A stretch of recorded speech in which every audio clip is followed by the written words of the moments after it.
Hello Bilal जी, बहुत बहुत स्वागत है टीवी मसाला में आपका। और नेज़ी के बचपन के दोस्त हैं, उनकी सारी चीज़ों को जानते हैं। मैं कहूँगी हर छोटी से छोटी चीज़ों को जानते हैं बचपन के दोस्त होने के नाते। आज यहाँ खड़े हैं उनको सपोर्ट करने के लिए। उनके गेम के बारे में क्या कहेंगे, क्योंकि उनको आपसे बेहतर कोई नहीं जान सकता। कितने रियल नज़र आए हैं नेज़ी बिग बॉस हाउस के अंदर। बहुत रियल नज़र आया वहाँ पर। वो जैसा घर के बाहर है वैसा ही वो घर के अंदर भी है। और बहुत अच्छा लग रहा है उसको देख के, और बहुत रियल फ्रेंडशिप वो निभा रहा है वहाँ पर अंदर। और फिनाले में पहुँच गया, बहुत अच्छा लग रहा है सुन के, मतलब देख के उसको। रियल फ्रेंडशिप की बात की है, क्या लगता है किसके साथ में उनकी फ्रेंडशिप बहुत ज़्यादा रियल है और मतलब अच्छी दोस्ती है? सना मकबूल के साथ में अच्छी दोस्ती है। सना मकबूल के साथ में आपने कहा है, तो सना मकबूल को लोग कंपेयर उनको कह रहे हैं कि उनके मन में कुछ फीलिंग्स है सना के लिए। एज अ दोस्त लगता है सना वो परफेक्ट लड़की है नेज़ी के चॉइस की, जो उन्हें पसंद आ सकती है। हाँ, मुझे तो लगता है ऐसा, लेकिन अब उसके दिल में क्या है वो नहीं मालूम है। लेकिन मेरे को ऐसा अच्छा ही लगेगा कि उसकी अच्छी दोस्त है वो, और अच्छी फ्रेंडशिप दिखती है उन लोग के साथ में। बाकी तो बाहर आने के बाद मालूम पड़ेगा। तो जब हम बॉम्बे 70 की बात करें, जब हम नेज़ी के स्टोरी की बात करें, तो हम इन दिनों उनकी स्टोरी को देख रहे हैं। कितना स्ट्रगल किया है उन्होंने। अपने मुंह से बताया है कि कैसे वो गलत संगत में रहे हैं, उन्होंने चोरियाँ की है, वो जेल गए हैं। बचपन के दोस्त होने के नाते उनकी ये टफेस्ट जर्नी में आपका कितना बड़ा योगदान रहा?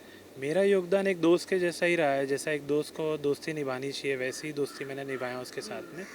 और बहुत पहले थोड़ा सा आउटलाइन में वो था, लेकिन उसके बाद में फिर वो जैसे जैसे स्टडीज़ में भी वो ध्यान देने लग गया, और फिर रैपिंग में चला गया, और फिर रैप करने लग गया। वहाँ कॉलेज में उसके अच्छे दोस्त लोग मिले, उन लोग जिन लोग के साथ में वो फ्री स्टाइल करना चालू किया और गाना लिखने चालू किया। और आफत गाना उसने लिखा उसके बाद में, और वो वायरल हो गया एकदम। और बहुत अच्छा लगा, और बहुत उसको ऑफ़र्स आने चालू हो गए।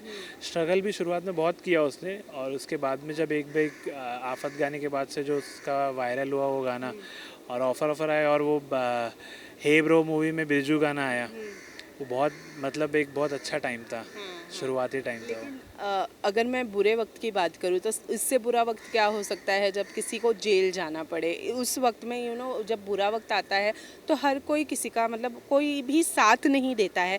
ऐसे वक्त में आपकी फैमिली का आपके दोस्त को लेकर क्या मानना था, और क्या आपने साथ दिए थे उनके बुरे वक्त? नहीं, मैं बुरे वक्त पे हमेशा साथ में रहा हूँ उसके। और मेरे घर वाले ने भी यही बोला है कि देखो उसके साथ में खड़े रहना चाहिए, देखो उसका साथ देना चाहिए हर चीज़ में। और उसकी फैमिली तो पूरे लोग मेरे को जानते हैं अच्छे से। और हमेशा अगर ऐसा कुछ होता भी है तो मेरे को लोग कांटेक्ट करते हैं बराबर। कांटेक्ट करता है, तो मतलब आपकी दोस्ती एकदम पक्की वाली है। तो जब सना मकबूल के बारे में पूछा गया था नेज़ी से, तो वो थोड़े से भड़क गए थे।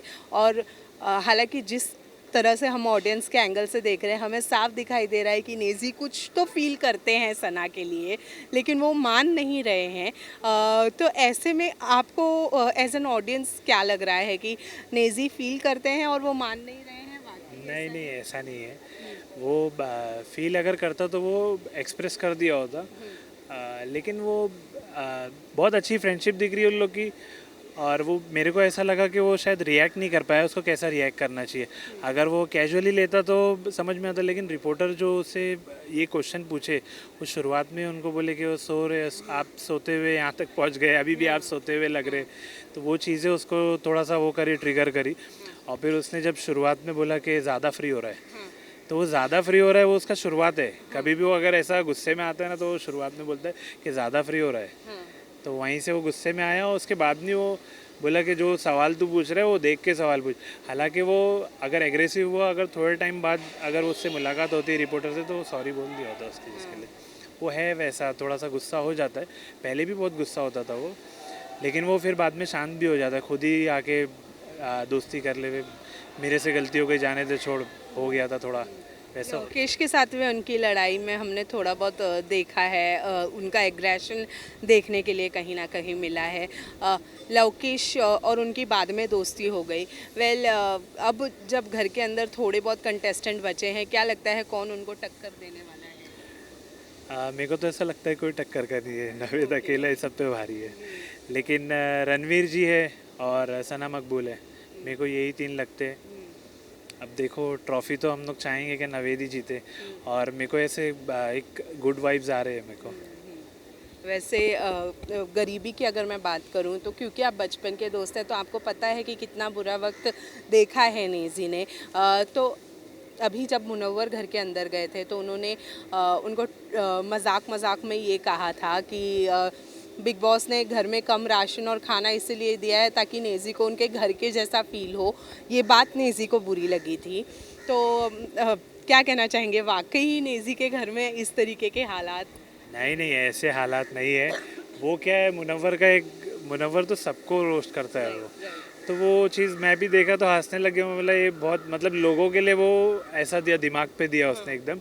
लेकिन वो एक स्पोर्टिंगली लेना चाहिए वो चीज़ को। ऐसा कोई वो, और उसको नवेद को भी अगर वो थोड़ा सा ऐसा लगा उसको, लेकिन वो रिएक्ट नहीं करता इतनी चीज़ों पे, वो नॉर्मल हो गया। ऐसा कुछ भी नहीं है कि उसके घर में राशन वाशन नहीं है, बहुत राशन है अल्हम्दुलिल्लाह। और 2-4 लोगों को और खिला देंगे उसके घर वाले, मतलब इतना है उन लोग के पास। अब नेजी के करियर में कितना लगता है ग्राफ ऊपर जाएगा, और एज अ फ्रेंड आप लोगों के लिए कितना प्राउड मोमेंट था जब आप लोगों को पता चला नेजी बिग बॉस हाउस में जाएगा? मेरे को एक दिन पहले मालूम पड़ा था, एक ग्रुप में, मतलब मैं जो ग्रुप में हूँ ना, वो ग्रुप में आया कि नेजीन OTT 3। तो मेरे को इतना सुन के अच्छा लगा, और मैं फ़ोन लगा, मतलब तूने बताया भी नहीं मेरे को। तो बोले अरे लोग ने मना किए थे बताने के लिए। तो मैं बोला अरे मना किए थे? मैं बोला बोले मैं अच्छा कर रहा हूँ ना। बोला बहुत अच्छा कर रहा है। मतलब तू जा, बिंदास जा और अच्छे से रहे, मतलब थोड़ा सा दिमाग शांत रखना अपना, झगड़े मत करते रहना। तो वो अच्छा लगा। और फिर उसने मेरे को बोला दूसरे दिन सुबह में मैं जाने वाला हूँ। मैं बोला ठीक है, ऑल द बेस्ट। और मैं बोला मैं तेरे को सपोर्ट करूँगा अच्छे से। तो बोला हाँ ठीक है ठीक है। तो ये सारी बात हुई थी मेरी। रियल लाइफ में भी वो इसी तरह से गुम रहते हैं, क्योंकि हमने उनको देखा है कि वो किसी चीज़ को देखते हैं तो उसे कांस्टेंट देखते ही रहते हैं, जैसे वो कुकर की सीटी को देख रहे हैं। तो क्या है इसके पीछे का? वो थोड़ा सा मतलब कभी कभी वो ऐसा हो जाता है कि शांत रहता है, कभी कभी ऐसा हो जाता है कि वो बहुत ज़्यादा बोलने लग जाता है। कभी कभी ऐसा हो जाता है, जैसे आपने देखे होंगे कि वो रणवीर के साथ में उसका जो चल रहा था, जिसमें वो थुलथुला बोला उसने। तो वो टाइम पे वो एकदम वो था कि अब उससे कोई भी बात करता ना तो फटाफट बात करता रहता वो। और कभी कभी ऐसा हो जाता है कि थोड़ा मूडी, थोड़ा शांत हो गए, एक डीप थिंकिंग में अपन आगे जाके क्या करने वाले, उसके दिमाग में वो सब चलता रहता है। कि और सवाल भी उसके दिमाग में ऐसे ऐसे आते हैं कि वो बटरफ्लाई वाला वो बोल रहा है कि वो मैंने देखा वो डीप थिंकिंग में वो सब चीज़ें सोचता है वो, कि वो बटरफ्लाई बहुत स्ट्रगल कर रही थी, वो अपने पर पटक रही थी। वो मैं देखा बाहर से, मैं बोला ये स्टोरी अंदर भी बताने लग गया ये। और मेरे को इतना मतलब वो वैसे है ही, वो रियल में वैसे ही है। और राइट, लास्टली जब अब गेम अपने अंतिम चरण पर है और अब 2 दिन में ही फिनाले है, तो एज अ फ्रेंड क्या अपील करना चाहेंगे ऑडियंस से अपील तो यही करूँगा कि उसको अच्छे से वोट करो और अच्छे से जिताओ उसको। और हम लोग चाहते हैं कि वो जीते, सबका प्यार मिले उसको बराबर। और यही बोलना चाहूँगा, ट्रॉफ़ी आएंगी तो सब आओ, बम्बई 70 आप सबको बिरयानी मिलेगी वहाँ पर। और right, thank you so much हमसे बात करने के लिए। Thank you.